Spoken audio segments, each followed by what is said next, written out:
Hey everyone, your Pitt beat writers from the Pittsburgh Post-Gazette here at Acrisure Stadium after Pitt's opening game with your post-game show. The Panthers opened the season with a 55-24 romping of the Kent State Golden Flashes here at home. Stephen, offense was abound in this game. We heard about up-tempo, we heard about Kade Bell's new offense, Eli Holstein, the new starting quarterback, Desmond Reid, new starting running back. All were on for a spectacle in this game.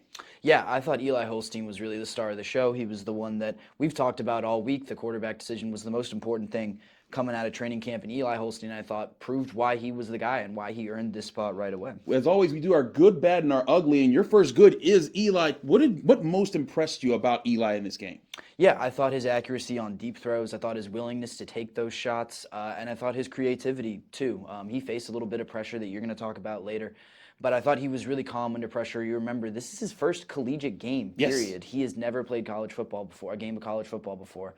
And he was efficient. He spread the ball around. He took advantage of the big plays. I thought he pretty much locked up this quarterback battle when he completed that 46-yard pass to Kenny Johnson in the opening period. It was a beautifully thrown ball, beautiful catch from Kenny Johnson, and you can see the upside is there. Even if there were some mistakes, you see the kind of tantalizing upside that Pitt was banking on when they chose Eli. Absolutely. He was delivering passes down the sideline, down the field, over the middle, looked sharp in doing so. And that's why my good is Kade Bell's offense. The schematics were just impressive, Stephen. And I haven't even had time, as Pat Narduzzi says, to look at the tape.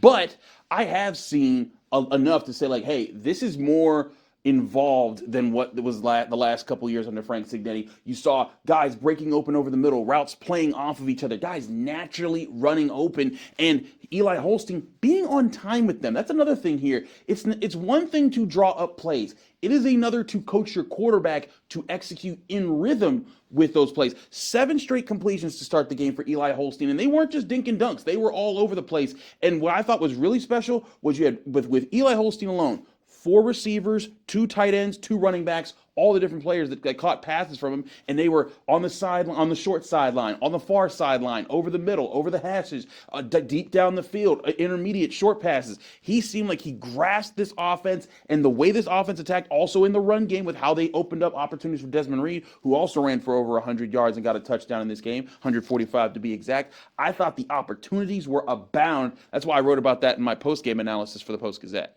Yeah, the newcomers really were the stars of the show today. I mean, it was Kade Bell, it was Desmond Reid, it was Eli Holstein. I mean, everything that Pitt needed to change about their offense last year, they did, and it seems to be paying off for them immediately. Absolutely. But as always, we do good, bad, and the ugly. So what's the bad in a 30-plus point win here for Pitt, Stephen? Yeah, I think the bad is the 24 points that they gave up, and they did it a lot, largely because the secondary did not really play up to how you would hope they would. I think especially the safeties, that veteran group of safeties, did not really play, I think, up to the standard that they have set out for themselves, or as well as anyone would hope. I mean, they gave up, I think, 4 different plays, passing plays of 25 yards or more. One of them, fortunately, was called back because of offsetting penalties. If Timon Lynham doesn't commit a horse collar penalty, that Kent State offense is still at in the red zone and looking to score another touchdown. So they've really got to figure out the communication on the back ends. Yes. They've got to play with a little bit better technique, and this secondary has to be better if this defense is going to get back to where they are or where they have been over the past few years with Pat Narduzzi. Absolutely. My bad flips to the other side. It's the offensive line. Constant pressure from Kent State, and that is a very bad sign because Kent State is not a defense that Pitt is going to play the caliber of much again this year. You got Youngstown State, sure, but Cincinnati next week is going to be better than that. West Virginia is going to be a lot better than that, and the entire ACC is going to be a lot better than that. 4 sacks allowed in this game in total, 2 of them coming off of Branson Taylor, who I expected to see a lot better out of at left tackle. He was voted as a team captain for a reason, and I've seen him be much better than this.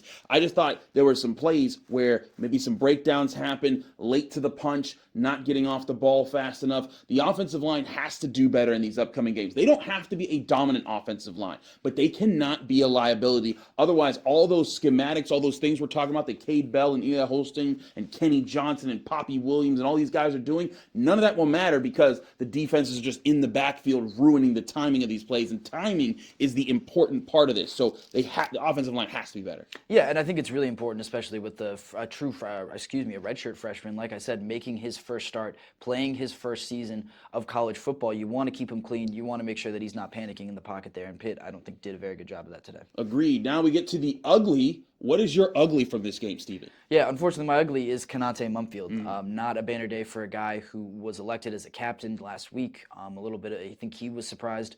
But he was a guy that we heard about all through training camp. He was expected to be the wide receiver. And we've seen in the past do really well. Yes, we've seen Kade play very well, and today was just not his day. He had a dropped touchdown pass. He fumbled a punt return that got taken back for a touchdown. And just in general, I thought he seemed to kind of not always be on the same page with Eli Holstein.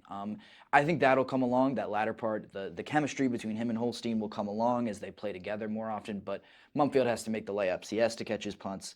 He has to catch those wide open touchdowns that are going to come for him. I think he's still in for a big year. He still made some nice plays today, caught the opening touchdown of the game, but he needs to be better in every other facet of the game. And I agree. And it was wild because it's such a stark change in the first few minutes of the game. He caught a touchdown. I think he caught the first touchdown of the game, looked in rhythm, the same guy that we were used to seeing from Pitt the past few years, the guy that would make plays even while everything else is falling down around him. Disappointing, but I do expect him to bounce back. My ugly's a little different. My ugly's actually the difference between last year's red zone offense. Now, if you go back to last season in 2023, we talked about all summer how that was the worst offense in the ACC. But if you look at Pitt's red zone numbers, they had the fewest red zone trips in all of college football in the FBS and the fewest touchdowns in the red zone in all of college football in the FBS, only tying Michigan State. So those numbers were bad. In this game, 6 red zone trips, 5 touchdowns on those red zone trips. That's already, I believe, 24% of the touchdowns they had in the red zone last year, and 30+% of the trips they had last year. That's how much more efficient this offense looked. And again, granted, it's Kent State. They got to play much better opponents. But the fact that they were moving the ball at will like this, they had more red zone trips and touchdowns in this game than they did against Wofford last year. Wofford! So that's where I'm at, is that this red zone offense was a really good sign. We talked to Eli Holstein after the game. He said Kade Bell takes the red zone personally. They work on it every day, and it's something that they focused on. They work on the chemistry every day. Those things, Stephen, I think can go a long way if they maintain into these tougher parts of their schedule.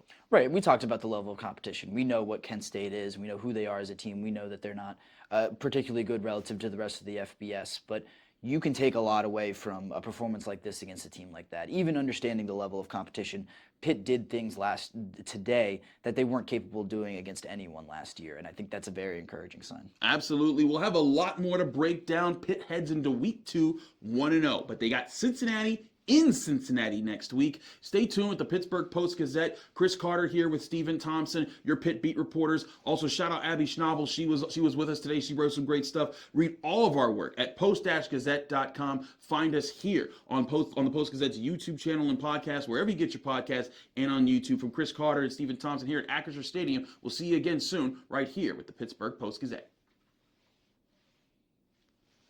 Perfect. Thank you for checking out this content from Post-Gazette Sports. If you watch this video on YouTube, please like the video and subscribe to our channel. For all of the sports coverage the Post-Gazette has to offer, visit post-gazette.com.